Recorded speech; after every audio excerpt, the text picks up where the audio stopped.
Elena did not know that the life she had carefully built over 3 years was about to come apart at the seams on a cold Tuesday evening in November. She was standing in the kitchen of the apartment she had come to think of as a second home, stirring a pot of soup she had made from scratch, because she knew he liked it that way. The smell of garlic and warm bread filled the room. She had set the table neatly. She had even changed into the soft blue dress he had once said looked good on her. She was not trying to impress him. She was simply trying to love him the way she always had, which was carefully, thoroughly, and without holding anything back. His name was Dominic Voss, and he was the kind of man who walked into a room and made other people stand up straighter. He was tall, broad-shouldered, and quiet in a way that most people mistook for depth.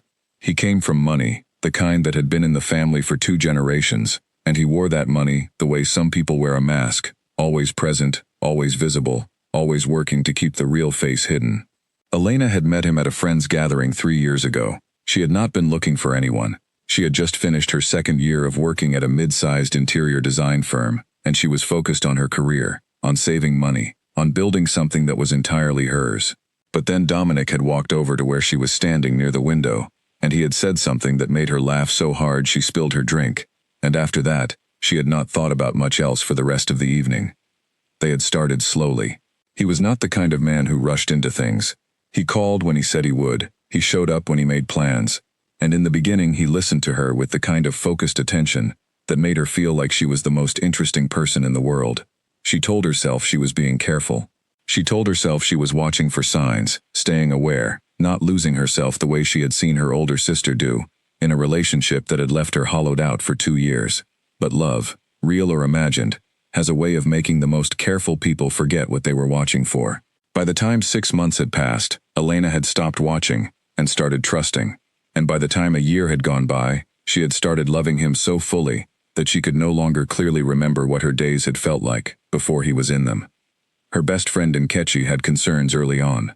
Nkechi was the kind of friend who said things plainly and without apology, not because she was harsh but because she genuinely cared too much to dress things up. She had met Dominic twice in the first year, and come away both times with the same quiet unease that she eventually put into words one afternoon over coffee. She told Elena that Dominic was charming, in the way that some people are charming when they are performing, rather than feeling. She said he smiled a lot, but his eyes did not always follow. Elena had smiled, and said Nkechi was overthinking it. Nkechi had nodded, and let it go, but she had filed the observation somewhere she would not forget it. What most people did not know about Elena, what even Dominic did not fully appreciate, was how much work she put into everything she cared about.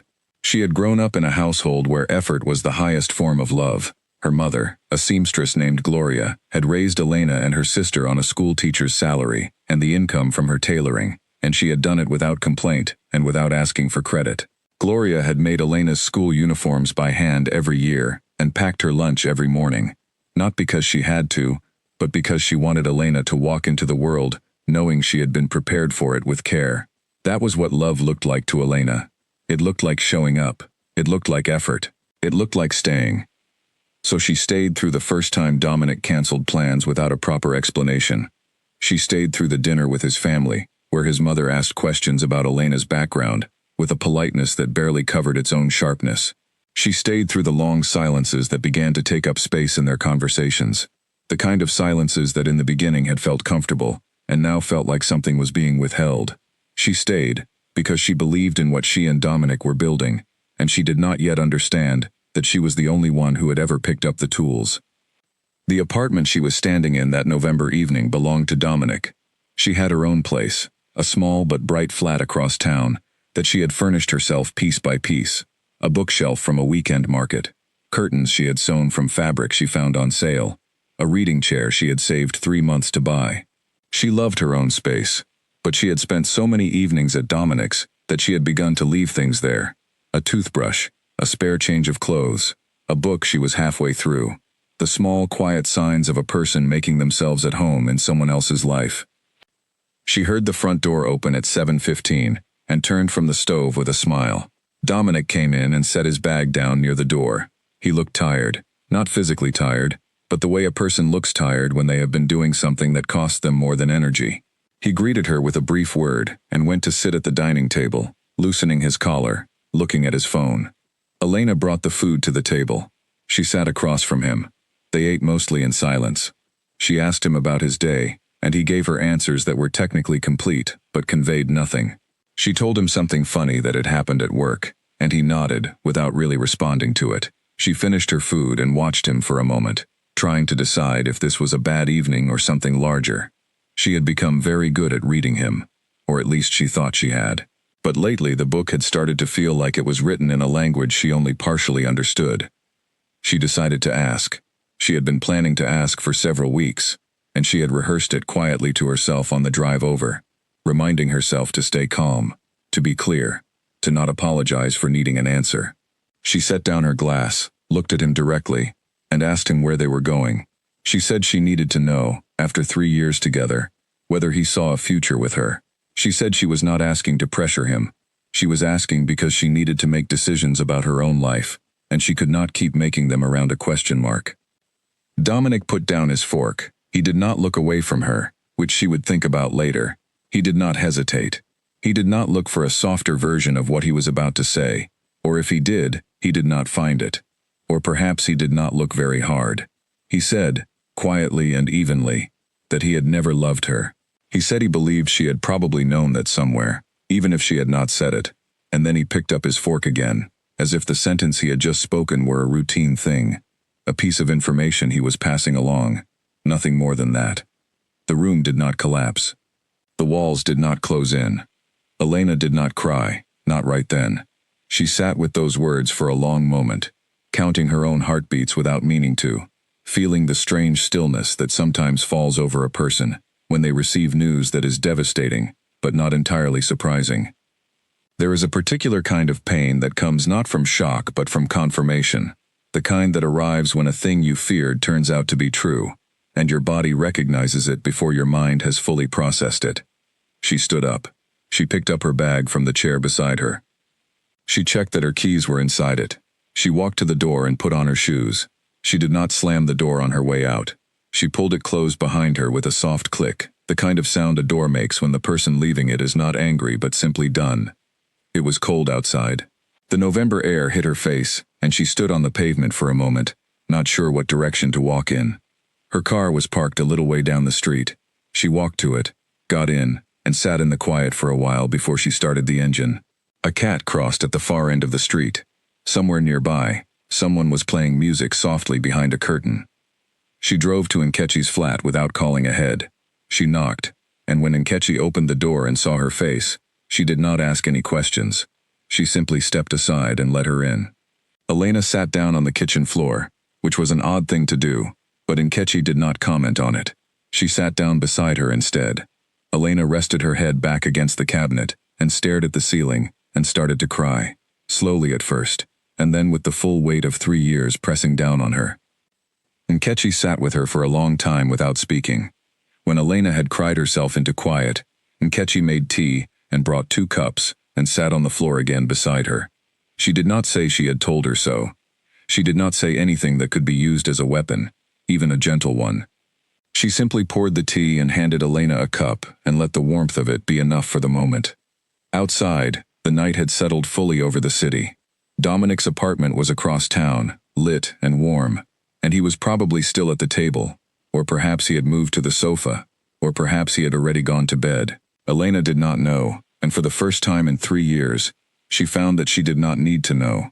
The not knowing did not pull at her the way it usually did. She was still hurting. She was hurting deeply and steadily, the way a person hurts when something they believed in turns out to have been real only on one side.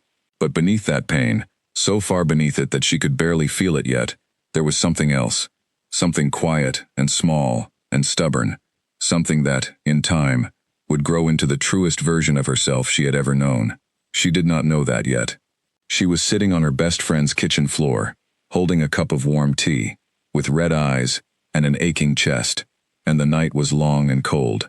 But she had walked out of that apartment on her own 2 feet, and she had not begged, and she had not fallen apart in front of him, and the door had clicked shut behind her, with a finality that was not his to undo.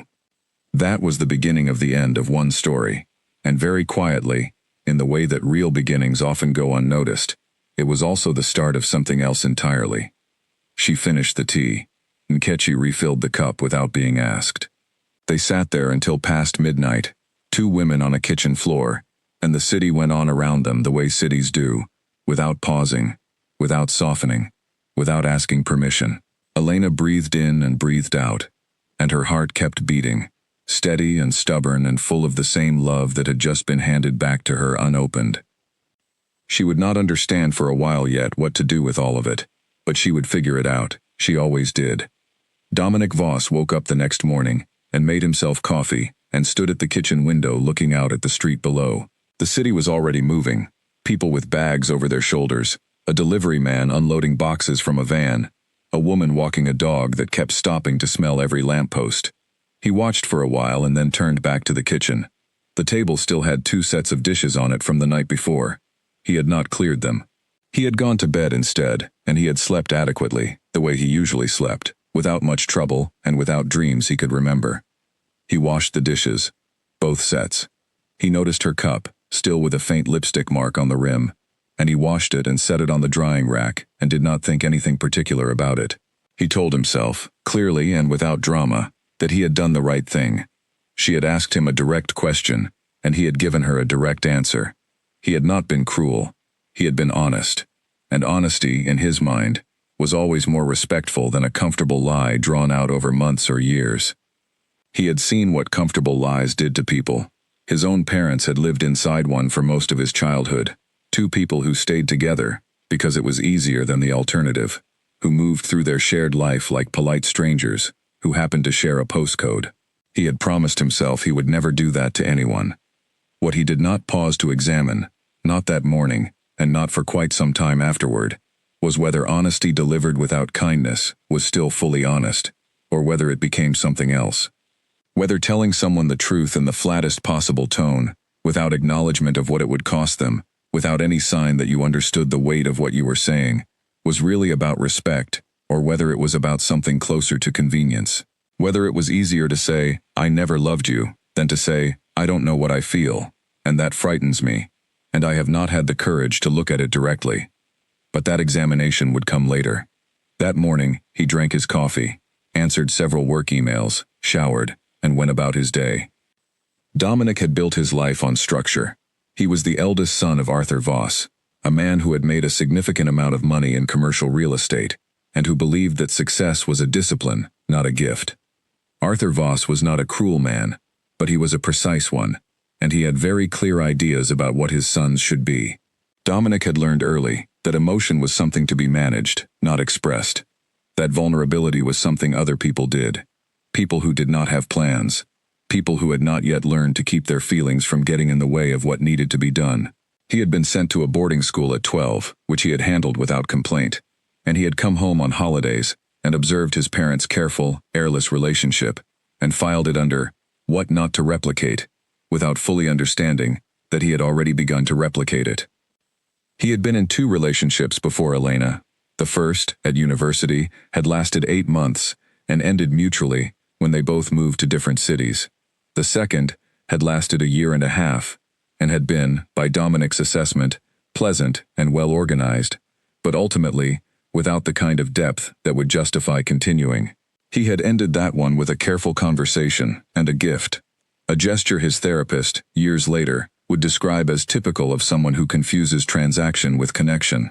He had not had a therapist then. He had simply moved on and told himself he was practical. Elena had been different in ways that he had acknowledged to himself privately and never out loud.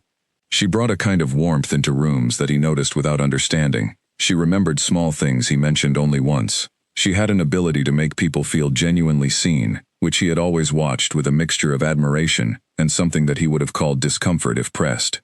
She was kind in an unself-conscious way, the kind of kindness that is not performed but simply lived, and it made him feel, sometimes, the particular discomfort of standing next to someone whose way of being in the world pointed up everything you had been avoiding about your own.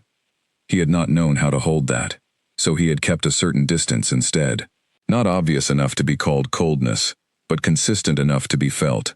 He had been present in the practical ways, reliable in certain respects, but emotionally, he had kept a door closed that Elena had spent 3 years knocking on, with patience and grace, and the quiet conviction that one day he would open it. He had not opened it. He had removed the door entirely and told her it had never been there. His brother Emeka called him 3 days after Elena left. Emeka was 4 years younger than Dominic and had managed, through some combination of luck and better self-awareness, to avoid the particular emotional armor their upbringing had tried to fit them both for. He was louder than Dominic, funnier, easier to read, and the only person in the family who said things to Dominic that were true rather than polite. He called and asked how things were going, and Dominic gave him a brief account of what had happened. The way you give a brief account of something that does not trouble you very much, with a flat tone and limited detail. Emeka was quiet for a moment, then he said, in the particular way he had when he was choosing his words carefully, without actually pulling any punches, that he had always thought Elena was too good for Dominic, and that he hoped Dominic knew what he had done. Dominic said he knew exactly what he had done. Emeka said he was not sure that Dominic did. They moved on to other topics after that, the way brothers do, the way people do when one of them has said something that needs room to settle before anyone can talk about it clearly. But the call stayed with Dominic in the hours after, like a small stone in a shoe, not painful exactly, but present, a persistent reminder of something he was not yet ready to look at. His work kept him busy. He was managing 3 significant property projects at the same time, and there was always something that needed his attention: a contractor who had missed a deadline, a client who wanted revisions, a meeting that needed preparing for. He threw himself into this with the focused energy of a person who understands that concentration is a very effective substitute for reflection. He worked long hours, he exercised in the mornings. He went out with colleagues on Friday evenings to a bar they all liked, where the drinks were good and the conversation stayed at a comfortable surface level. He did not think about Elena constantly. He thought about her in the same way you sometimes notice that a piece of furniture has gone from a room you have walked through every day for years. Not always, not even often, but when you do notice, the absence has a shape to it, a specific outline, a particular kind of empty that is not just general empty, but the exact shape of what used to be there. He noticed it one evening when he came home later than usual and walked through the quiet apartment and found himself in the kitchen, without quite knowing why. He stood there for a moment. The room was exactly as he had left it that morning, tidy and still and functional. Nothing was out of place. Nothing was missing that should have been there, technically. But the kitchen had, for 3 years, frequently smelled like things Elena cooked, and it did not smell like that now, and the absence of that smell was so specific that it caught him somewhere unexpected. He told himself it was habit. People become accustomed to things. The absence of a routine creates a small gap, that was all. He made himself something to eat, something simple, a fried egg and toast, not because it was what he wanted, but because it was easy. He ate standing at the counter and looked out the window and then went to bed. The following week, he found her scarf. It was tucked between the arm of the sofa and the cushion, a pale green thing she had probably forgotten when she left. He held it for a moment without meaning to. It was soft, and it smelled faintly of the perfume she wore, something warm and quiet. Not the kind that announces itself, but the kind that stays. He set it on the side table and told himself he would put it in a bag and ask someone to return it, though he did not know who, since she had blocked his number shortly after she left, which he had registered without comment, and which he was not going to register now as anything other than reasonable. He did not put it in a bag. It stayed on the side table. At a dinner with colleagues 2 weeks after Elena left, someone asked him how his girlfriend was doing. It was someone who had met Elena once at a work gathering, and had apparently thought well enough of her to remember her. Dominic said they had parted ways. The colleague nodded and said something sympathetic and moved on. No one at the table pressed him on it. He was not the kind of man people pressed. But later that evening, driving home, the question sat in the car with him. How is your girlfriend? Past tense now. No longer applicable. He turned the radio on and then off again. He drove in the quiet and thought about the last conversation he had had with Elena, the one at the dinner table, the one where she had asked him a simple question, and he had answered it in the simplest possible terms. He thought about her face, not her expression of hurt, which he had registered and filed away without fully sitting with. He thought about her face the way it usually was, the particular way she smiled when something actually amused her, which was different from her polite smile, and something most people probably did not notice the difference between. But Dominic had. He had noticed it and stored it somewhere without giving it a name.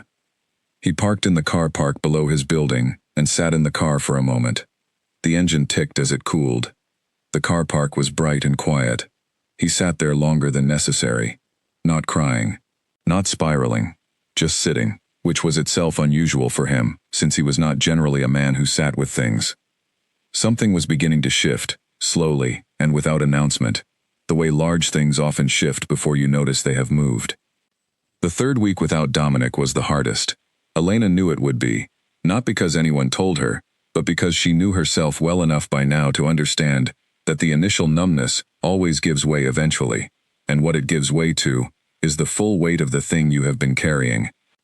She was at work on a Thursday afternoon, reviewing fabric samples for a client's living room redesign, when she picked up a swatch of deep blue velvet and held it near the window to check how it caught the light.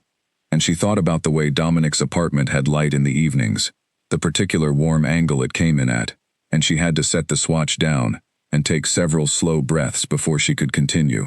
It was not the kind of moment that breaks a person. It was the kind that simply costs them something, quietly, without asking permission.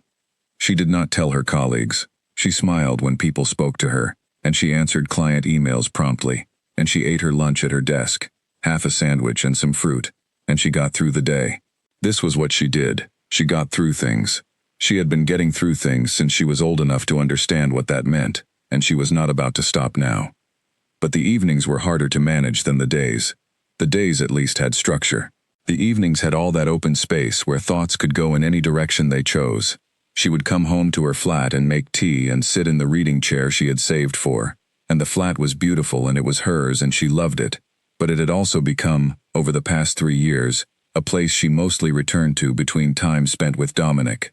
And now that the time with Dominic was over, the flat felt very quiet, in the way that a place feels quiet when it has been asked to hold more than it was designed for.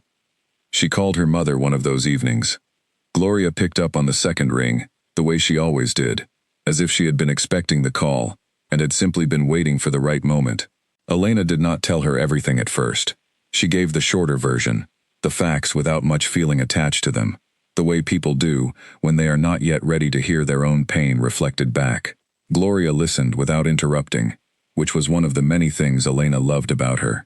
When Elena had finished talking, Gloria was quiet for a moment, and then she said, in the calm, matter-of-fact voice she used when she had something important to say, and did not want the importance of it to be mistaken for drama, that some men are not ready to be what they need to be, and the worst thing a woman can do is wait around for a man to become ready at her own expense.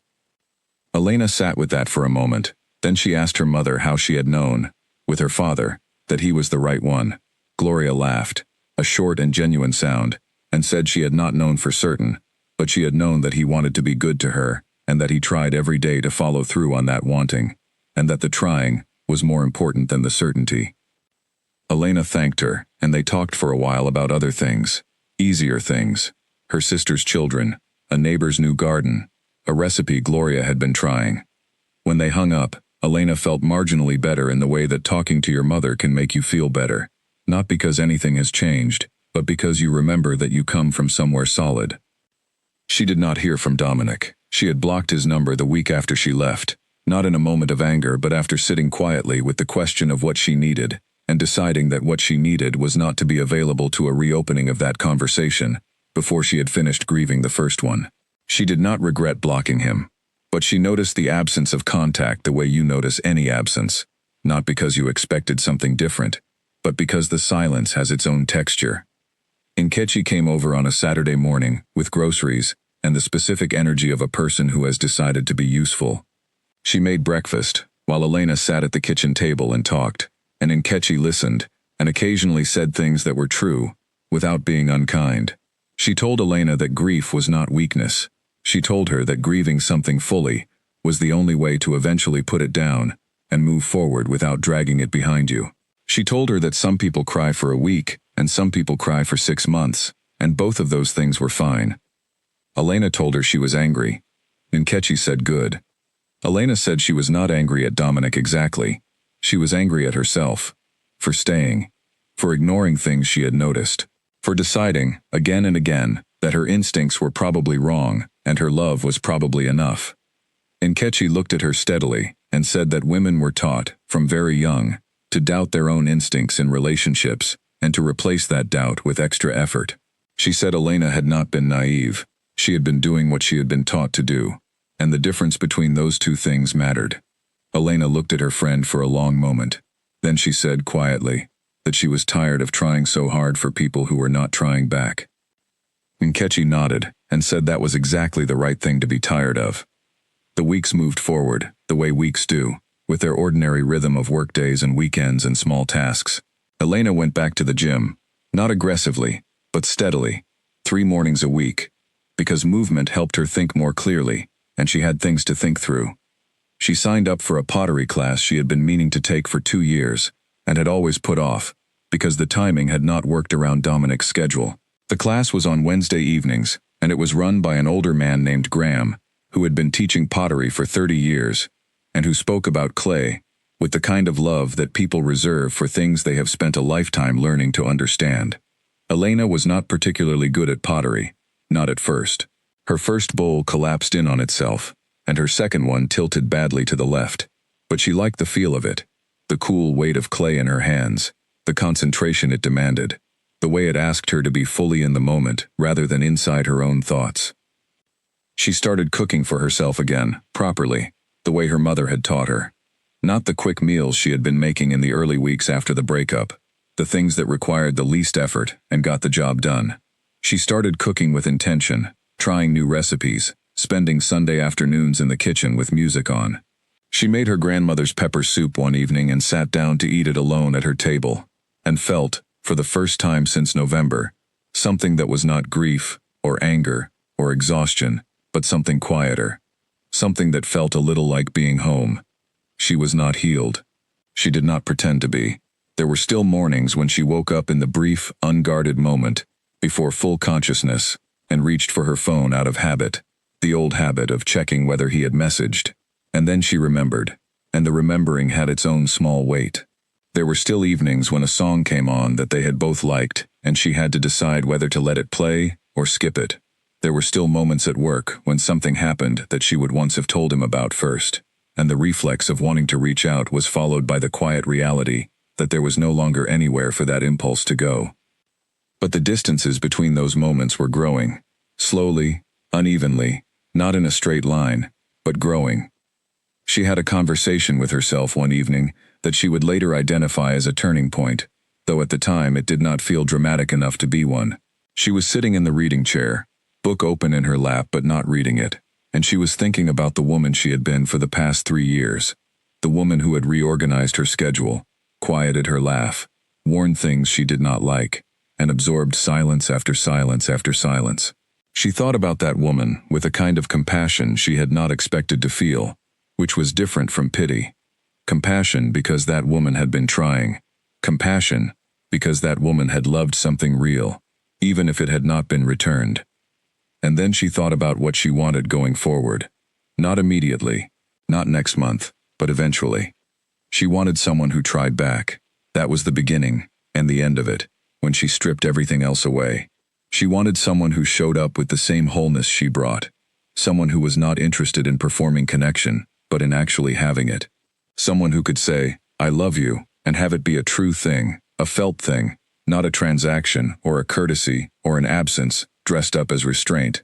She was not there yet, but she was thinking about it, which meant the ground was beginning to firm up under her feet. She closed the book and got up to make herself tea, and noticed, without making too much of it, that the flat felt a little less quiet than it had a few weeks ago. It was the same flat, the same walls, the same chair, but she was different in it, only slightly and slowly, but differently. That was enough. For now, that was more than enough. Elena had been back to the pottery class 4 times when she realized she had gone a full day without thinking about Dominic. She did not mark it the way some people might. She simply noticed it at the end of that day, when she was washing her face before bed and cataloging the events of the afternoon, and realized with a quiet, steady sense of relief that his name had not come up once, not in her thoughts, not in the background, not even in the way things sometimes surface when you are not looking for them. It was just a day that had been fully her own. She told Nkechi about it over lunch the following weekend. Nkechi reached across the table and squeezed her hand briefly and then said, with the matter-of-fact warmth that was entirely her own, that this was how it worked. Not all at once. Just slowly, and then more. The pottery class had become something she genuinely looked forward to. Graham, the instructor, had the patience of someone who understood that learning anything real took time, and that rushing it only produced things that looked right, but fell apart when you tested them. He had told the class this on the first evening, not as a metaphor, just as a fact about clay, but Elena had written it down in the notes app on her phone afterward, and read it back a few times. Things that look right, but fall apart when you test them. She had known a few of those. There was a woman in the class named Patricia, who worked as a pediatric nurse, and who had the kind of humor that crept up on you slowly before it landed.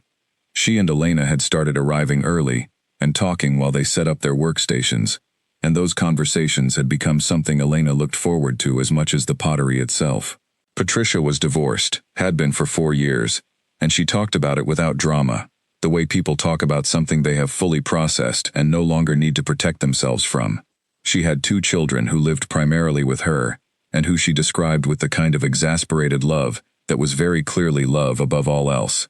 She had not dated since the divorce, not because she was against it, but because she had taken the time to figure out what she actually wanted, rather than rushing back into something to avoid being alone. She said she had learned that being alone and being lonely were 2 different conditions, and that she had spent most of her marriage feeling the second one, while the first one would have actually been an improvement. Elena had laughed at that in a way that surprised her with its genuineness. She was beginning to map, slowly and without urgency, the difference between the life she had been living and the life she wanted. The life she had been living had been organized, in large part, around Dominic's presence and absence, his schedule, his preferences, his silences. It had been a life that always had one ear turned outward, listening for him. The life she was starting to build now was quieter, in a different way. It was not the quiet of waiting. It was the quiet of being sufficient. She visited her mother one weekend, and they cooked together, and walked in the neighborhood her mother had lived in for 20 years, past the houses they both knew, and the people who stopped to greet Gloria by name. Her mother's life was not flashy or large. It was rooted. There was a tree in the back garden that her father had planted the year Elena was born, and it was now taller than the house. Her mother had tended it for years. Elena stood beside it on the Saturday afternoon, and put her hand on the bark, and thought about what it meant to tend something steadily over time, without needing it to be impressive. Just to tend it, just to show up for it, because it was worth showing up for. She drove home on Sunday evening, with her mother's voice still warm in her ear, and a container of leftover food on the back seat, and something settled in her chest. Not happiness exactly, not yet, but something that was preparation for it. A clearing, a making of space. At work, her supervisor had noticed that Elena was sharper than she had been in months. Her ideas were clearer. She was more decisive in client meetings. She had brought in a new client on her own initiative, a young couple redesigning their first home, and she had managed the project with a kind of focused energy that her supervisor mentioned during a brief check-in, saying that whatever Elena was doing, she should keep doing it. Elena had smiled and said she was just trying to be more herself. It was not quite that simple, of course. Being more yourself after a period of being less yourself is its own kind of work, and it does not always feel like progress from the inside. There were still difficult moments. There was an afternoon when she found an old photo on her phone, not of Dominic specifically, but of a dinner they had all been at together, Elena and Dominic and a group of mutual friends, and she was smiling in the photo, in the wide open way she smiled when she was genuinely happy, and she looked at that face and felt sad for it, not because the happiness had been false, but because it had been real, and had required something she could not sustain. She deleted the photo, then she put her phone down and went for a walk, and came back and made herself dinner, and watched something funny on television. That was the work. Not dramatic, not linear. Just the daily practice of choosing yourself, again and again, in small and ordinary ways. She and Nkechi had started a loose habit of Saturday brunches, alternating whose flat they hosted it at. On the weeks when they were at Elena's, they cooked together and played music and talked about everything and nothing. Nkechi had started seeing someone new, a man named Oliver who worked in publishing and apparently laughed at his own jokes, but in a way that was, according to Nkechi, somehow entirely forgivable. Elena had teased her about this, and Nkechi had taken the teasing with dignity. They talked about what it meant to be with someone who showed up, who was present, who did not make you feel like a burden for needing to be seen. Nkechi said she had not expected to find someone who made it feel easy, and she had been surprised to discover that easy did not mean shallow. Elena had said yes to that, the way you say yes to something that you feel to be true, before you have the words to explain why. She was not looking for anyone. That was accurate, and also not a decision she had made consciously, so much as a natural result of where she was. The door was not closed, but she was not standing at the window looking out for someone to arrive. She was in the middle of the room, doing things she cared about, becoming someone she was proud to be, and that felt not like waiting, but like living. The winter moved through its weeks. The pottery class produced, eventually, a bowl that Graham said was genuinely good. Elena had held it up and looked at it, a simple round thing with slightly irregular walls and a glaze the color of sea glass, and she had felt a specific kind of satisfaction that came from having made something with her own hands that had started as nothing and had been shaped, slowly and imperfectly, into something that held together. She took it home and put it on the shelf in her kitchen and kept fruit in it. Some evenings she sat in the reading chair and simply read, and the flat was quiet, and the quiet was a different kind now. It had stopped feeling like absence and started feeling like space. Not empty, just open. Room for things that had not arrived yet. Room for whatever came next. She did not know yet what came next. That was fine. She had time, and she had herself, and those two things were enough to start with. More than enough. They were, in fact, everything. Dominic found the piece of paper in the inside pocket of his coat on a Wednesday morning in January. He had not worn the coat since November, the good wool one he wore to client dinners and formal meetings. He had picked it up to wear to a lunch he had that afternoon, and when he put his hand into the inside pocket to check it was empty, his fingers touched a folded piece of paper. He pulled it out. It was a receipt from a restaurant, and on the back of it, in Elena's handwriting, was a short note. Just a few lines. The kind of thing you write without thinking too much about it. She had written, in her neat, careful script, that she had enjoyed the evening, that the dessert had been very good, and that she loved him. He stood in his bedroom holding this piece of paper for longer than he intended to. He did not know when she had written it, or slipped it into the coat. He could not place the evening or the restaurant. She had done this kind of thing, left small notes in pockets and bags, not frequently enough to be expected, but regularly enough to be part of how she was. He had never mentioned these notes to her. He had found them over the years, and glanced at them, and sometimes smiled at them, and set them aside. He had not understood what they cost her, or rather, he had not thought about them in terms of cost at all. He had experienced them as pleasant occurrences, without thinking much about what they said about the person who wrote them. He read the note again. Then he folded it, and put it back in his pocket, and finished getting ready, and went to lunch. He ate well and listened to his client, and was present and professional, and said all the right things, and drove back to the office, and spent the afternoon working efficiently. And all through this, the piece of paper was in his pocket, and he was aware of it, the way you are aware of something small and warm, that has no right to take up as much of your attention as it does. That evening he sat in the apartment and thought, for the first time in a sustained and honest way, about Elena. Not about what he had said to her, not about whether what he had said was correct or incorrect. He thought about her, the actual person. The woman who put notes in his coat pocket and remembered that he did not like cumin and had once spent an entire Saturday afternoon helping a neighbor she barely knew look for her cat. The woman who cried at certain films without embarrassment and who could not walk past a street dog without stopping. The woman who had sat across from him at a table and asked him, calmly and without drama, for the truth, and who had taken that truth, however devastating, and walked out with her spine straight and the door pulling quietly closed behind her. He had told himself he had done the right thing by being honest. He had told himself she had probably known. He was starting to examine, slowly and without comfort, whether these things were true. She may have suspected. She had probably felt, in that intuitive way that perceptive people feel things before they can name them, that something was not right. But knowing something is wrong, and being told flatly that the love you gave was never received, those are two different experiences, and the second one is a particular kind of wound, the kind that takes a long time to close.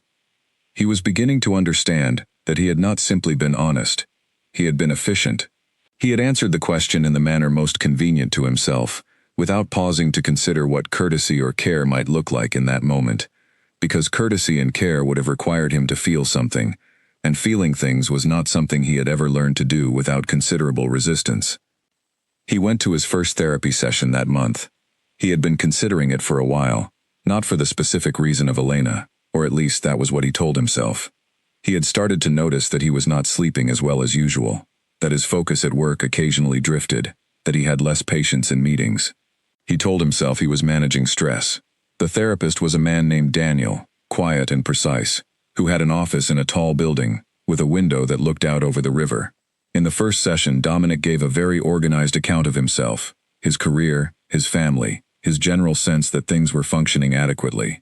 The therapist listened and asked a few questions, none of which were what Dominic expected. He did not ask about stress management. He asked when Dominic had last felt genuinely close to another person. Dominic had paused longer than he intended to before answering. The gray of January gave way to the gray of February, which was technically the same gray, but felt more personal somehow, the way February always did. Elena had developed a routine by now that felt genuinely like her own, not a replacement for something lost, but an actual life she was choosing to live. She was up early most mornings, made real coffee in the small French press she had owned since university, ate breakfast at her kitchen table while reading something, a book or a long article she had saved. Not the news first thing. She had decided the news was better absorbed after the first hour of the day, when she was more equipped to hold it. Her pottery bowl sat on the kitchen shelf with 5 oranges in it, which she refreshed as they were eaten. She liked the look of it, the simple round thing holding its small weight, doing exactly what it was designed to do. She was in the middle of a large project at work, a redesign of the common areas of a new residential building, and it was the kind of project that required both creativity and precision, which was her favorite combination. She spent hours on material selection and light calculations, and she stayed late on Tuesdays to get things exactly right. Her supervisor had mentioned a possible promotion in the spring. Elena had thanked her and said she would work toward it, and meant it. She called her mother every Sunday. She and Nkechi had brunch every Saturday or close to it. She was halfway through a book on the history of color in art that she had picked up on a whim and turned out to find genuinely fascinating. She went for walks in the evenings after work when the weather permitted, along the canal near her flat, which was cold in February, but had its own bleak beauty, bare trees against flat gray water, a kind of stripped-back honesty to the landscape. She thought about Dominic less than she used to, not never. She suspected she would think about him occasionally for a long time yet, because 3 years is not nothing, and the feelings had been real, and real things leave real marks. But the thinking had changed character. It was no longer the raw, constant ache of the first weeks. It was something quieter, a memory, a thing that had happened to her that she carried, not as a wound anymore, but as information. Information about who she was, and what she needed, and what she would not compromise on again. She was at a gathering one Friday evening, a birthday dinner for a colleague, a large table in a loud restaurant, 12 people who all knew each other to varying degrees. She sat beside a man named Oliver, different from Nkechi's Oliver, who worked in urban planning, and who spoke about his work with a kind of quiet enthusiasm that she found genuinely interesting. They talked for most of the dinner. He asked her questions and listened to the answers, and asked follow-up questions that showed he had been paying attention, which was a specific quality that she had learned to notice, as rarer than it should be. She found herself talking easily and laughing without self-consciousness, and at the end of the evening, he said it had been a great conversation and asked if she might want to get coffee sometime. She said yes, not because she had decided she was ready for something new, and not to prove anything to herself, but because the evening had been genuinely enjoyable, and the conversation had been real, and she was a person who was allowed to say yes to things that seemed good. It was that simple, and also, somehow, enormous. She walked home afterward through the cold, clear night, and put her hands in her pockets, and thought about nothing in particular for a while.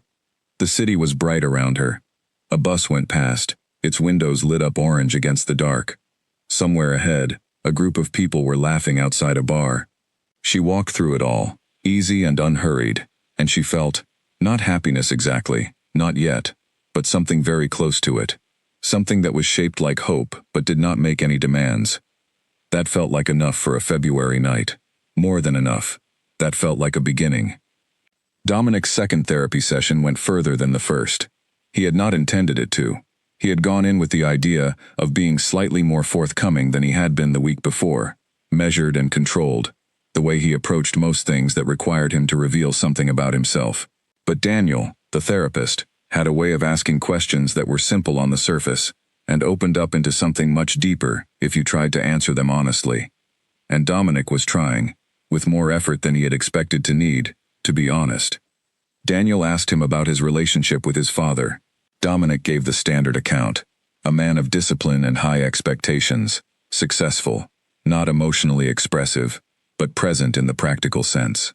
Daniel asked what it had been like to want something from his father emotionally and not receive it. Dominic started to say something dismissive and then stopped. He sat with the question. It was not a question he had ever been asked in those exact terms, and it had the particular quality of a question that, once asked, cannot be asked away. He said that as a child he had learned to stop wanting things his father could not give. Daniel said that was a very efficient adaptation. He asked what had been the cost of it. Dominic said he had never thought of it as having a cost. Daniel nodded slowly, the particular nod of someone who is not agreeing but simply acknowledging, and said that adaptations that protect us in childhood sometimes become the walls we live inside as adults, and that what keeps you safe at 8 can be what keeps you isolated at 34. Dominic was 34. He had not told Daniel his age, but Daniel apparently remembered from the intake form. The coincidence of it sat oddly in the room. He did not say anything for a moment. Then he told Daniel about Elena. Not everything, not at first, but the shape of it.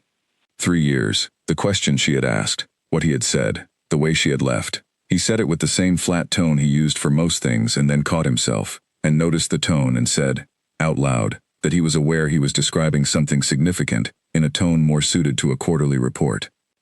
Daniel said, what would you sound like if you described it the way it actually felt? Dominic looked at the window. The river was silver and flat below. He said he did not know. Daniel said that was fine. That was the work. They had time. He drove home that evening in the rain and sat in the car park again the way he had before, though this time he did not tell himself he was just sitting. He knew what he was doing. He was sitting with something. He was practicing the thing Daniel had told him, the thing that sounded very simple and was in fact very difficult, which was to let a feeling be present without immediately doing something to neutralize it. What was present was not one clean feeling but several, layered and uncomfortable. Regret was there. He recognized it now that he had stopped dismissing it as habit or adjustment. It was regret, and it was specific, not a general sense that things had not worked out. A specific understanding that he had been given something real and had held it carelessly, and had then told the person who gave it to him, directly and without apology, that it had never mattered. He had thought that was honesty. He was beginning to understand it was something else. Honesty would have required him to know himself well enough to tell the truth. What he had given her was the most convenient version of the truth, the version that required the least of him. He sat in the car until the rain let up slightly and then went upstairs and stood in his kitchen and made himself a cup of tea, her brand of tea, which was still in the cupboard, and he drank it standing at the counter, which was also a habit he had picked up from watching her do it in the mornings when she stayed over. He had not noticed he had picked it up. He noticed now. He thought about calling Emeka. He decided not to, because Emeka would be kind about it, and he was not ready for kindness yet. Kindness right now would dissolve something he was not ready to dissolve. He needed to hold this carefully for a while before he showed it to anyone else.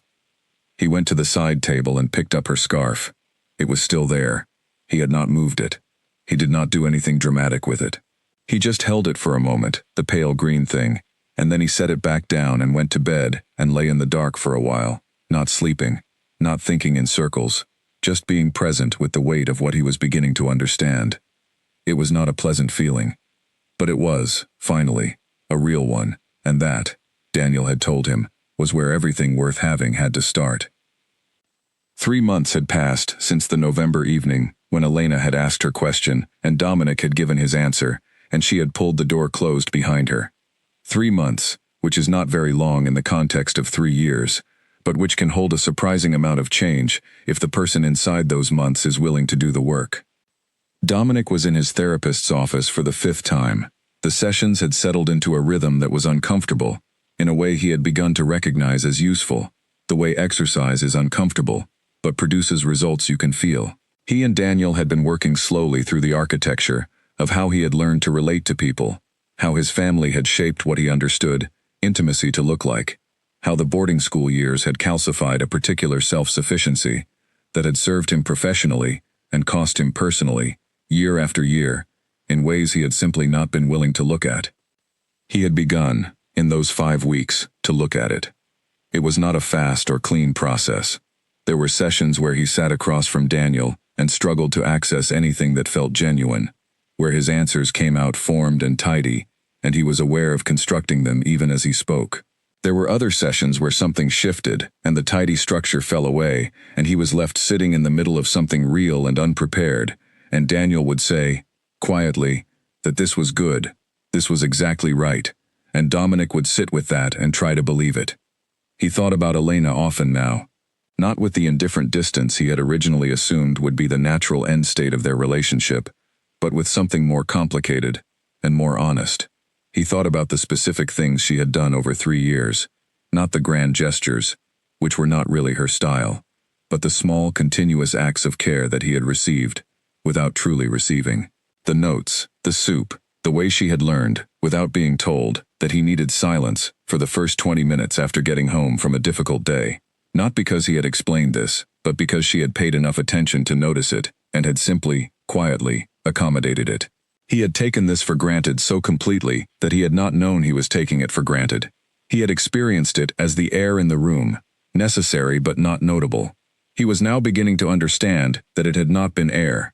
It had been someone's love, offered consistently, returned poorly. He had started to be honest about this with himself. That was new. He had spent 3 years constructing a version of events in which he had simply been honest about his feelings, and Elena had had unrealistic expectations, and this version of events had the particular appeal of things that are partially true. He had been honest, technically, but the honesty had been delivered without care, and it had been delivered after 3 years in which he had allowed her to invest fully in something he knew, on some level, was not fully real on his side. He had known, at some level. He was honest enough with himself now to admit that. He had known, and he had said nothing, and had let the years accumulate, and then answered her question, as if the question were the problem, rather than the 3 years preceding it. He told Daniel this in their 5th session. He said it plainly, the way you say something when you have finally found the right words for it after circling it for weeks. Daniel listened, and then said that insight was important, and asked what Dominic wanted to do with it. Dominic said he was not sure. He said he had thought about reaching out to Elena. Daniel asked why. Dominic sat with the why for a while. He said he wanted to apologize. Daniel asked if the apology was for Elena's benefit or his own. Dominic said, slowly, that he thought it was both, and he was aware that both was not entirely honest.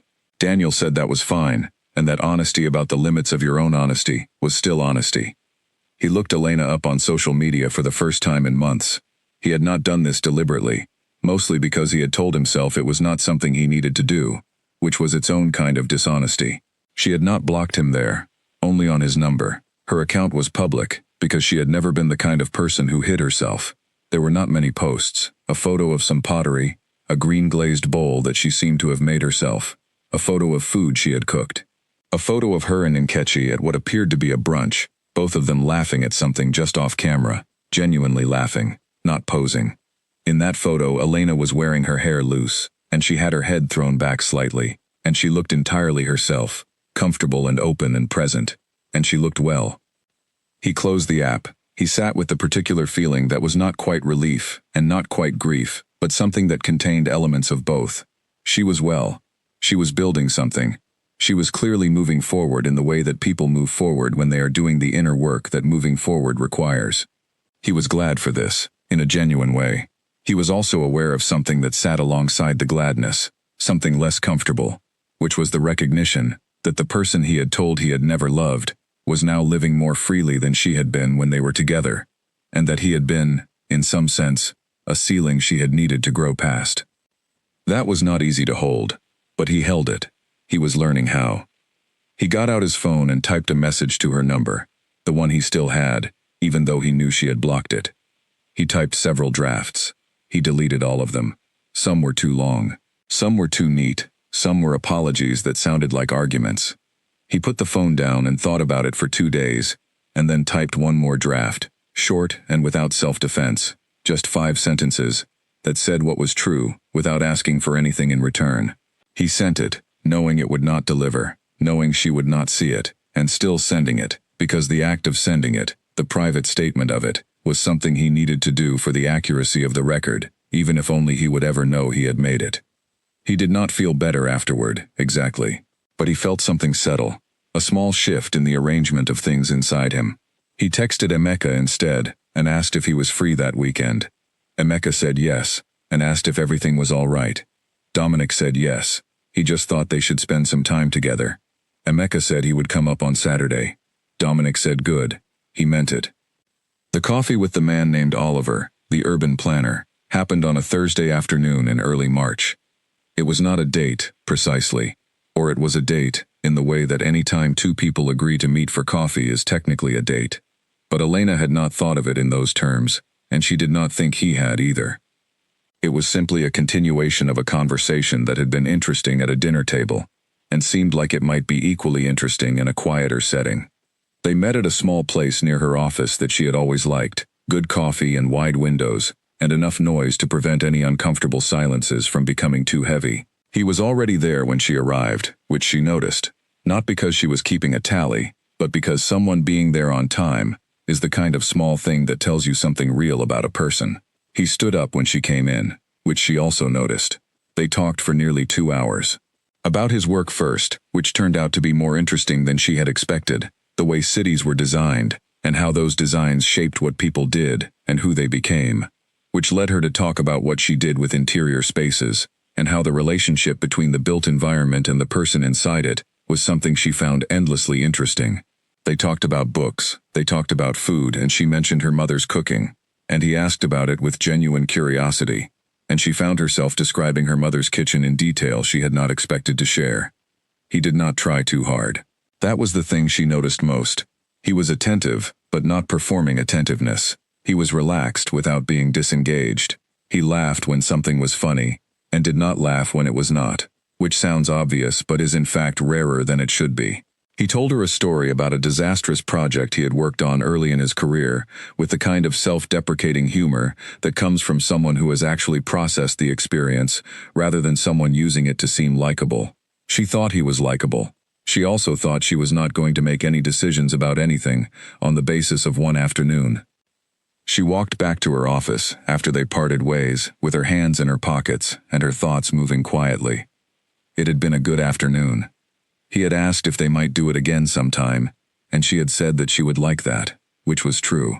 She was not looking for anything particular. She was simply open, cautiously and honestly open, to seeing where things went. Back at the office, she had 3 meetings and a deadline to catch, and she did not think about Oliver again until the evening.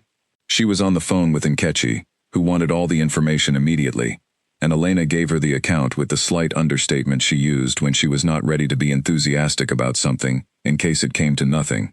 And Nkechi saw through this entirely, as she always did, and said in her characteristically direct way that Elena sounded like she had enjoyed herself, and ought to simply say so. Elena said fine, she had enjoyed herself. Nkechi said good. That was the point.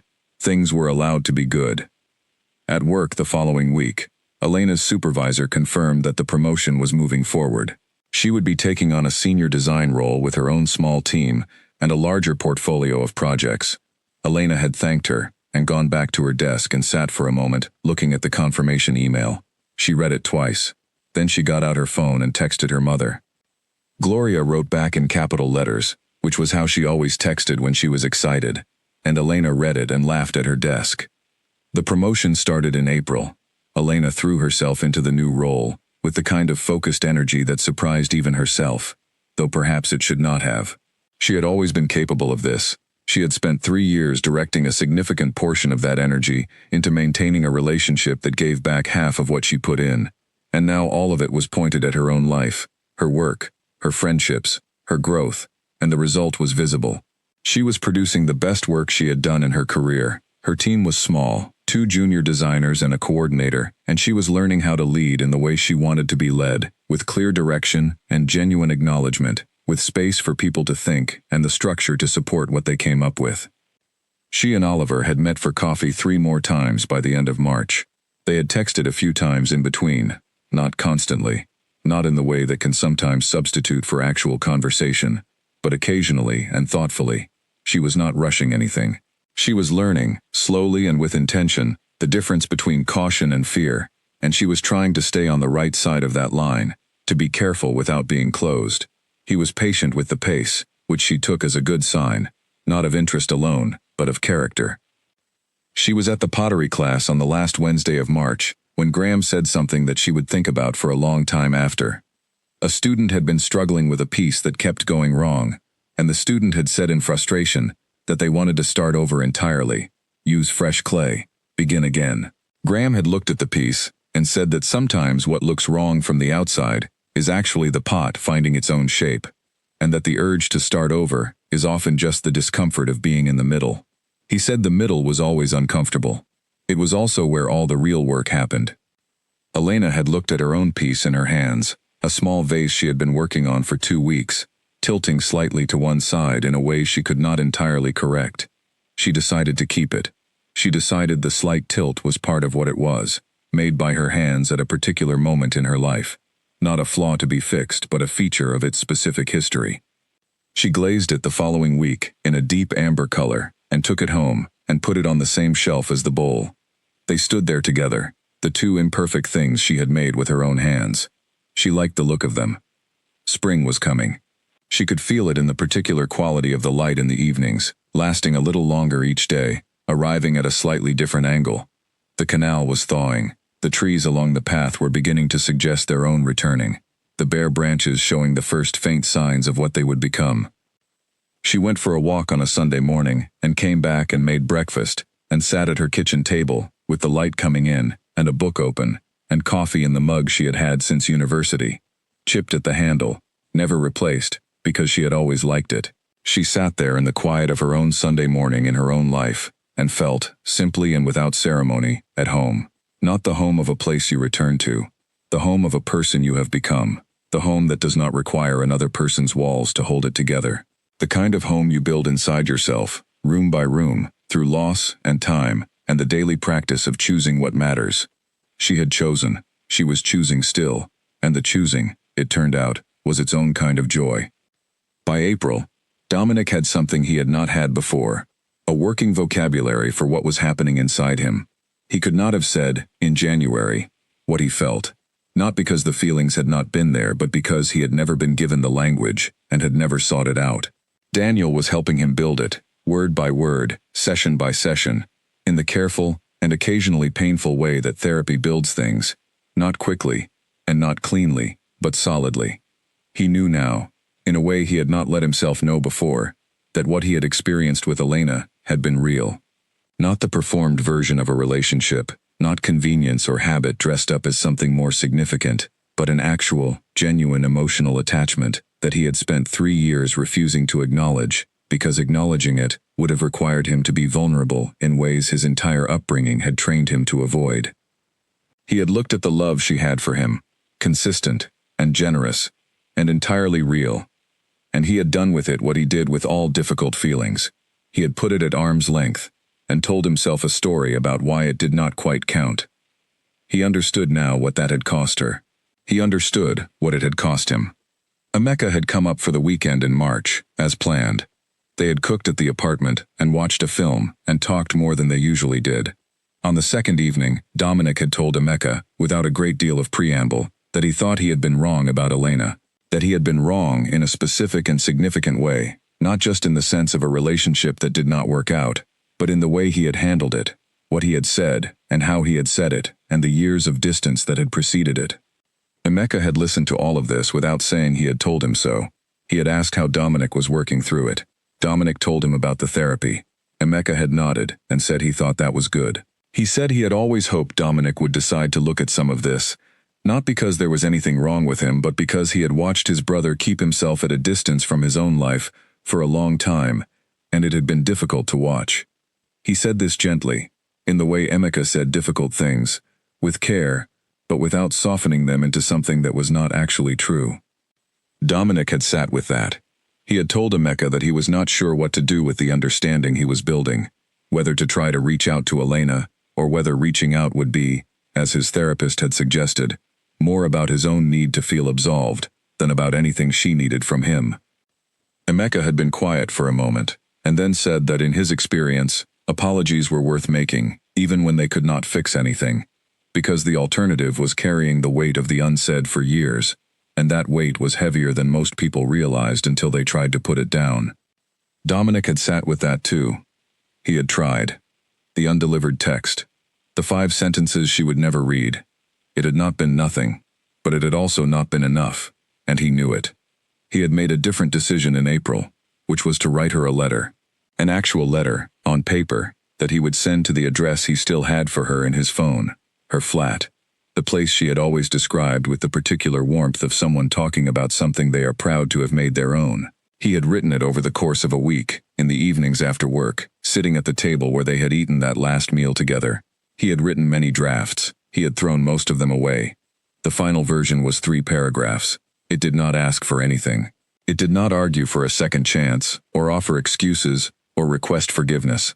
It said that he had not been honest with her, not in the final conversation, but throughout the 3 years before it. It said that what she had given him over those years was real, and had been received, even when his behavior had suggested otherwise. It said that he understood now, too late, what it meant to have someone love you the way she had, and that he was genuinely sorry that he had not been able to meet that with anything close to its equal. It ended simply. He wished her well. He meant that with no performance in it, no strategy, just the plain and honest truth. He read it once, after he finished it, and then folded it, and put it in an envelope, and wrote her address on the front. He held it for a moment, then he took it downstairs, and posted it at the box on the corner. He did not feel relief immediately. He felt the particular heaviness of someone who has done a thing they cannot undo, which is always heavier than you expect, even when the thing was right. He walked home and made himself dinner, and ate alone at the table, and sat afterward with tea, her tea, which he had not replaced when it ran out, but had bought more of without quite deciding to. He sat in the quiet of the apartment, and thought about what kind of man he was becoming, and what kind of man he still needed to become, and neither answer was entirely comfortable, but both were honest. He had begun, in small ways, to change the daily texture of his life. He had taken on fewer work obligations in the evenings, not because his ambition had diminished, but because he had started to recognize that he had been using work the way some people use it, as a reason not to be present anywhere, that required more of him than competence. He had started seeing Emeka more. He had begun cooking properly again, not elaborate things, but actual meals, with thought put into them. He had called his father once, a brief and somewhat stilted conversation, that nevertheless contained, for the first time he could remember, a question from Dominic about how his father was actually doing, and a genuine attempt to listen to the answer. Arthur Voss had been briefly surprised by the question. He had answered it in the careful, abbreviated way he answered most personal questions, but at the end of the call he had said, almost as an afterthought, that it was good to hear from Dominic, and Dominic had said it was good to call. They had both meant it, in the limited but real way available to 2 people who had not yet built the vocabulary for more. He ran into a mutual acquaintance at a gallery opening in May, a woman named Caroline who had known both him and Elena through a shared group of friends. Caroline was warm without being pointed about it. She said she had heard they had parted ways. Dominic said yes, some time ago now. Caroline said she hoped he was doing well. He said he was working on it, which was the most honest answer he had ever given to that social question. Caroline said she had seen Elena recently, at a gathering, and that Elena had looked wonderful. She said it the way you say something when you mean it, as information, and not as a pointed remark. But Dominic received it as both. He said he was glad to hear it. He meant that. He walked home from the gallery through the mild May evening, past restaurants with their windows open, past people at outdoor tables, past a couple walking ahead of him, with their hands joined in the loose, unconscious way of people who have been together long enough not to think about it. He watched them without bitterness. He watched them with the particular quality of attention he was learning to bring to things, an attention that was no longer defensive, that was willing to feel what it saw. He was 34, and he was learning, which was late, but not too late. Not too late to become someone who could hold another person's love without flinching from it. Not too late to be the kind of man who showed up. Not too late to stop confusing distance with strength and to start understanding that the bravest thing he could do was simply to be present, fully and without armor, in his own life. He did not know what came next for him. He thought that was probably fine. The next thing would come when he was ready for it. And in the meantime there was the work, the daily and patient and sometimes difficult work of becoming someone worth knowing. He was choosing to do that work. He was choosing it deliberately, one day at a time, with his eyes open. That, he was learning, was its own kind of beginning. Elena received the letter on a Wednesday morning in late April. She had come down to the row of post boxes in the lobby of her building on her way out for work, as she usually did, and she had picked up a small stack of envelopes. 2 were bills. 1 was a card from her mother, who still sent physical birthday cards, even when the birthday was not for 3 more weeks, because she liked to make sure things arrived in time.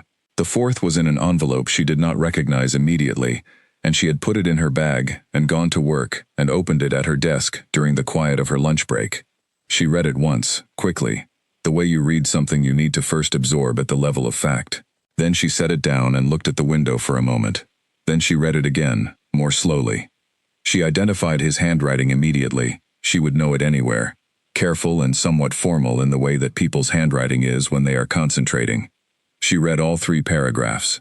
She sat with them. She did not cry.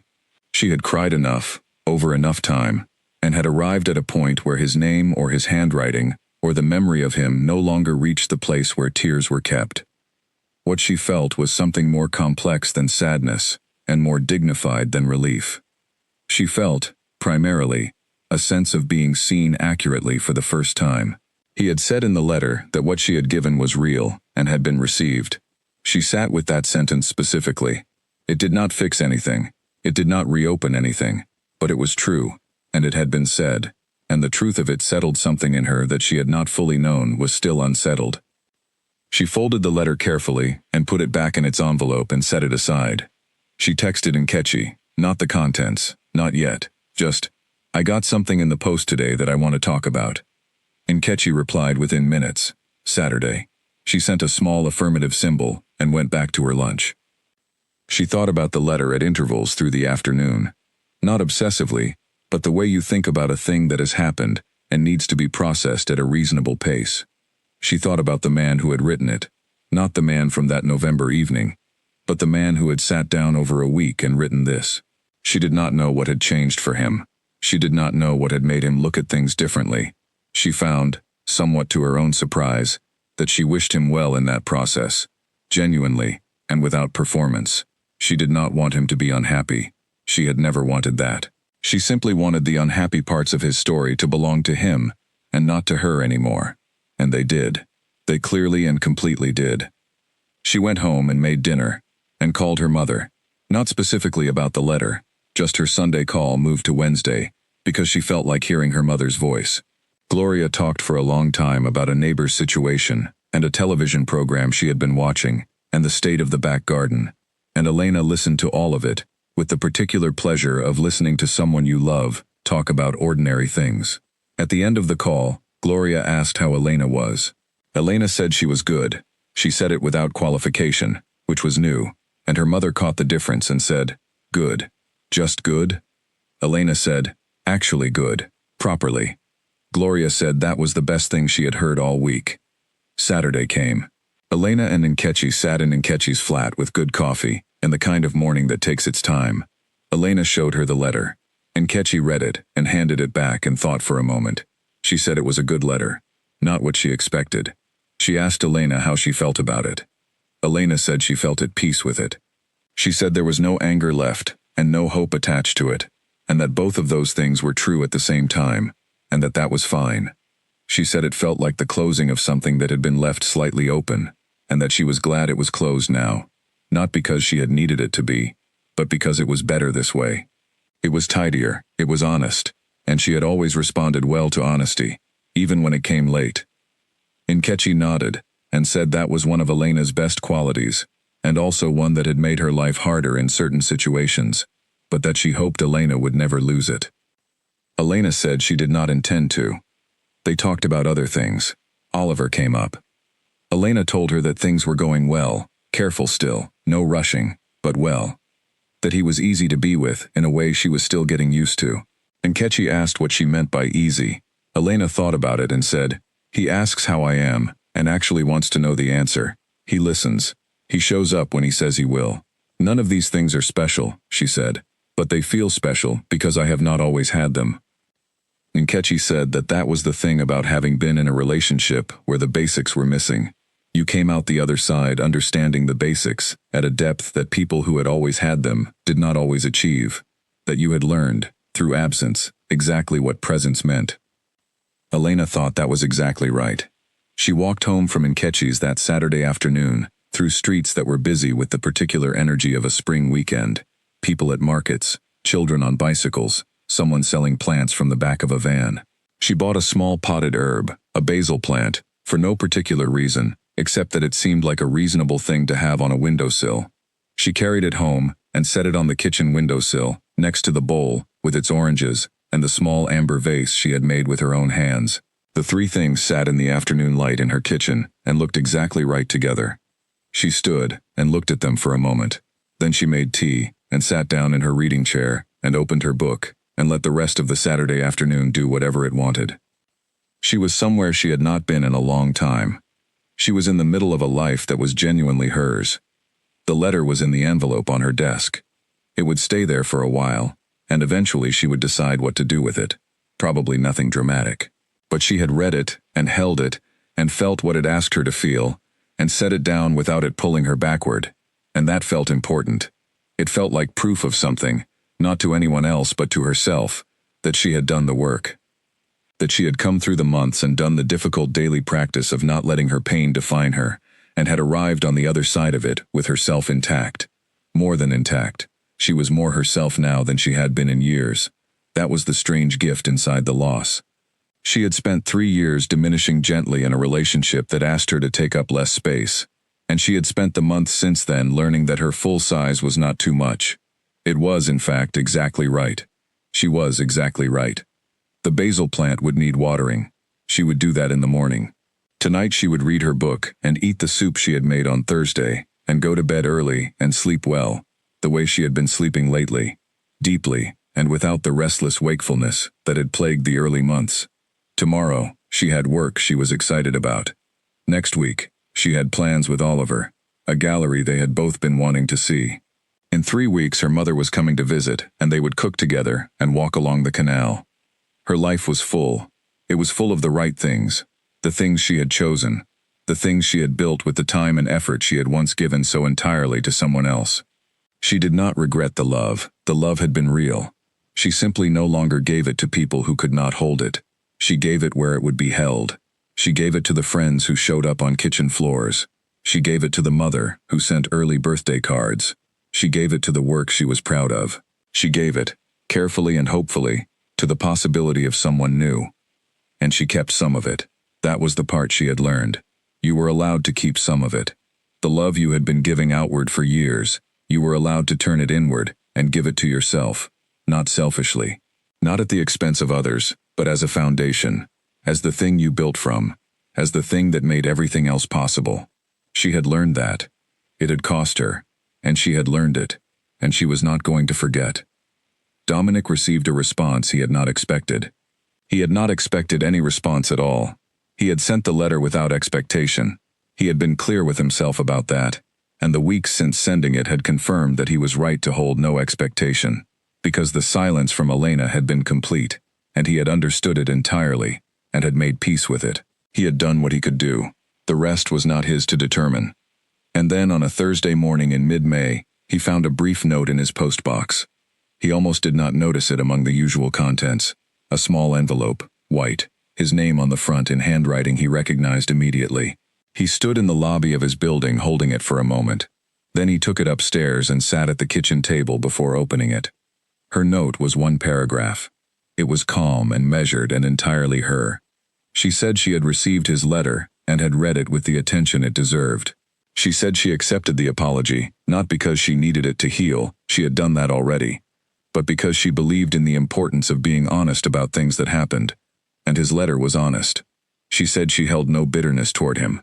She hoped, sincerely, that the work he appeared to be doing on himself continued, and brought him to a version of his life that felt real to him. She did not ask to meet. She did not leave the door open. She signed it with her name, and nothing else. He read it twice. He sat with it. He felt, in the place where the regret had been sitting heavy for months, a small but genuine shift. Not relief exactly, because relief would suggest he had been hoping for something, and he had truly tried not to hope. Something more like clearance, the way air feels after rain. The thing that had been unresolved was no longer unresolved, not fixed, not repaired, but acknowledged, by both of them, in truth and in dignity, and that was all that could be asked of it now. He put the note back in its envelope. He set it on the table. He sat for a while longer, not thinking in particular, just being present in the room, which was a thing he had been practicing, and which still required practice. He called Daniel that afternoon, and said that something had happened, and that he thought it had gone as well as it could. Daniel said that sounded like a significant moment. Dominic said it was. Not a conclusion exactly. More like an accurate acknowledgement of what had happened, from both sides. Daniel said that was a healthy way to experience it. He asked how Dominic felt. Dominic said he felt the weight of it, and also something lighter underneath the weight. Daniel said that sounded right. They scheduled the next session. Dominic made dinner and ate and went for a walk in the warm May evening, past restaurants and people and the ordinary moving life of the city, and he walked without urgency, taking his time, noticing things. A child on a scooter at the end of the street. A couple arguing quietly at a table outside a cafe, and then laughing a moment later. An old man sitting on a bench with a newspaper, not reading it, just sitting, watching the world go by with the particular equanimity of someone who has been around long enough to understand that the world going by is more than sufficient entertainment. He walked home slowly. He made tea. He sat in the apartment that had always been tidy and efficient and comfortable, and that was beginning, in very small ways, to feel warmer than it had. Not dramatically. He was not given to drama. But he had put some things on the walls that he genuinely liked. He had a plant now, which he watered every few days. He had invited Emeka to stay for a long weekend in June, and was looking forward to it. He was not a fixed thing. He was not yet the man he was working toward being, but he was further along than he had been, and the direction was right, and he was choosing it on purpose, which made all the difference. He thought of Elena, briefly, with no ache and no grasping, just a clear and honest acknowledgement of who she was, and what she had been, and what she had taught him, without meaning to. She had taught him that love, real love, was not a performance or a convenience, or something you allowed at arm's length. She had taught him, by the example of how she loved, what loving was supposed to look like. He had not understood the lesson while she was teaching it. He understood it now. He hoped she was happy. He believed she was. He believed she would be. He took the last of her tea from the cupboard, and made himself a cup of it, and sat at the kitchen table in the quiet of the May evening, and drank it slowly, and when it was gone, he washed the cup and put it away, and went to bed. In the morning he would buy a different kind of tea, not to erase anything, simply because it was time to choose his own. There is a version of this story that ends with two people finding their way back to each other, a reconciliation, a second chance. The love that was lost returned at last. It is a satisfying kind of ending, the kind that settles the nervous system, that gives the story a shape people recognize as complete. This is not that version. This is the true one. Elena Reyes did not go back to Dominic Voss. She read his letter, wrote her response, and closed that chapter with the same quiet firmness with which she had once pulled a door shut behind her on a November evening. She had done her grieving. She had done her growing. She had built a life that was fully and recognizably her own, and she was not going to reach backward into something that had cost her so much in order to make another ending more comfortable. She and Oliver had been seeing each other for several months by the summer, slowly and without rush, in the way that suited them both. He was not Dominic. He did not have Dominic's magnetism, or his particular closed-off complexity that had once, briefly and dangerously, felt like depth. What Oliver had was simpler and rarer. He was present. He asked how she was, and waited for the actual answer. He showed up when he said he would, and told her when he could not, and apologized genuinely when something came up. He laughed easily. He held things gently. He made her feel, not like a project to be managed or a convenience to be arranged around, but like a person who was worth showing up for. She was learning, slowly and with intention, to receive that. It required its own kind of practice, the practice of not expecting the floor to fall away, not waiting for the silence to grow teeth, not shrinking herself in advance of a disappointment that had not yet arrived and might never arrive. She was working on it. Some days it was easier than others, but she was working on it, and Oliver was patient, and that patience was not indifference dressed up as ease, it was genuine. She had learned by now to tell the difference. Her promotion had settled into a rhythm that suited her. She led her team with care and clarity, and she was proud of what they were producing. She had been asked to present at a small industry event in the autumn, her first time speaking publicly about her work, and she was nervous about it in the way that good challenges make you nervous. Not with dread, but with anticipation. She prepared carefully. She would be ready. The basil plant on her kitchen windowsill had grown substantially since April. She had to move it to a slightly larger pot. The pottery bowl still held fruit. The amber vase stood beside it. She had added a photograph to the kitchen shelf, her mother and her sister's children, all of them squinting into summer sun in the back garden of Gloria's house, all of them caught in the middle of laughing at something. She liked being reminded, daily, of where she came from and who had made her. She called her mother every Sunday without exception. She went to pottery on Wednesdays, still, though she no longer went with the particular intensity of someone who needed the distraction. She went because she loved it, because Graham was still the best kind of teacher, because Patricia was still the best kind of friend, because there was something about putting your hands to clay and making something real and imperfect and entirely your own that never got old. Nkechi and her Oliver were still together, thriving in the easy and genuine way of two people who suited each other well. Elena liked Oliver, both Olivers, and the friendship between the four of them had become something warm and consistent. Sunday afternoon meals at someone's flat, walks when the weather was good, the kind of low-key togetherness that is the most sustaining kind. Elena thought about the last 3 years sometimes, not with bitterness, but with the clear-eyed perspective that time and work had given her. She thought about the woman who had stood at that stove, stirring soup in a blue dress, trying so hard to love someone into something they were not ready to be. She felt for that woman. She would not tell her the love was wrong. The love had been real. She would tell her, perhaps, to pay closer attention to what was being returned, to trust her own instincts when they spoke, to understand that love given without reciprocity is not a virtue but a habit, and habits can be changed. She had changed it. Not all at once and not without cost, but she had changed it, and the person she was now, the woman sitting in the reading chair with the basil plant on the windowsill, and the bowl of oranges, and the photograph of her family, and the quiet good life she had made with her own hands, that woman was worth every difficult step it had taken to arrive. Dominic, across the city, was still doing his work. He was still in therapy with Daniel, still building the vocabulary, still learning to inhabit his own emotional life with the presence and honesty that had once been foreign to him. He had been on 2 dates in the summer, both of which had been pleasant and had not led anywhere further, not because anything was wrong with either woman, but because he was not ready, and he knew it, and he had said so honestly, rather than letting something accumulate. He had not repeated the old pattern. That, Daniel said, was progress of the most real kind. He thought about Elena sometimes, not with longing, not with the hope of something different, but with a genuine gratitude that had taken a long time to arrive at its proper form. She had been in his life for 3 years, and she had shown him, without intending to, what it looked like to love someone fully and without apology. He had not been ready to receive that. He was working, now, on becoming someone who would be ready, for whomever arrived next, and for himself first. He had planted something on the balcony, a small thing, rosemary in a pot, because it was robust and did not require too much. He watered it every few days and it was doing well. He liked having it there. The summer moved into autumn.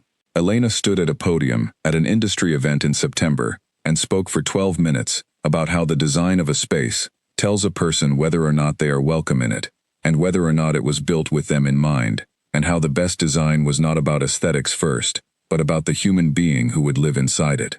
She spoke clearly and with confidence, and the room listened. When she finished, the applause was warm. She walked back to her seat, and Oliver, who was in the audience, caught her eye and smiled. She smiled back. Not a polite smile. The wide-open one. The one that meant she meant it. Afterward, standing outside in the cool September air, she looked up at the sky for a moment. It was that particular shade of autumn blue, deep and clear, the kind of sky that looks like it has been cleaned. She breathed in. She breathed out. Some loves end so that people can begin. Some losses are the doorway to the version of yourself that was always waiting for you to arrive. Some goodbyes, however they are given, however they are received, are the most important thing that ever happened to you. Not because of the pain, but because of who you became in the getting through it. Elena had become herself. Fully, completely, without apology. She had become the woman she always had the capacity to be. And she had become her not, in spite of the loss but partly because of it.